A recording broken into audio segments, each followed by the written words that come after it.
জনাব জাহাঙ্গীর আলম, আপনার নির্বাচনী ইশতেহারে প্রথম 5টি কাজ কি হবে আপনার এলাকার ভোটারদের জন্য? আমি মনে করি যে আমি যদি নির্বাচিত হই, এখানে প্রথম যে 5টি কাজ, তার মধ্যে মাদকের ব্যাপারে আমি বলেছি, মাদক বন্ধ করার ব্যাপারে 1 নম্বর আমরা ভূমিকা পালন করব। দ্বিতীয়ত, ব্যাপক হারে চাঁদাবাজি, অতীতেও চাঁদাবাজি হয়েছে, এখন চাঁদাবাজিটা আরো আগের চেয়ে বেড়ে গেছে, সেই চাঁদাবাজি বন্ধের ব্যাপারে আমরা উদ্যোগ গ্রহণ করব। তৃতীয়ত, এই এলাকায় হাজার হাজার ভূমিহীন মানুষ আছে, যেই ভূমিহীন মানুষগুলোর কোনো আশ্রয় নাই, তাদেরকে বিভিন্ন সময় উচ্ছেদ করা হয় এবং বিভিন্ন রাজনৈতিক দলে যারা নেতা আছে তারাও বিভিন্ন সময় দেখা যায় তাদেরকে ব্যবহার করে এবং প্রশাসনিকভাবে তাদেরকে হয়রানি করা হয়।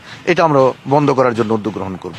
পাশাপাশি এলাকার দরিদ্র জনগোষ্ঠী যারা আছে তাদের জন্য আমরা চতুর্থত কাজ করব। পঞ্চমত, আপনি জানেন এটা একটা শিল্পাঞ্চল অধ্যুষিত এলাকা, অসংখ্য শিল্প কারখানা গড়ে উঠেছে যেগুলো পরিকল্পিত না। আমরা পরিকল্পনার আওতায় নিয়ে এসে পরিবেশ বান্ধব শিল্পাঞ্চল গড়ার ব্যাপারে আমরা উদ্যোগ নিব এবং যারা এর সাথে চাকরিজীবী আছে তাদের নিরাপদ পরিবেশ গড়ার ব্যাপারে আমরা উদ্যোগ গ্রহণ করবো ইনশাআল্লাহ।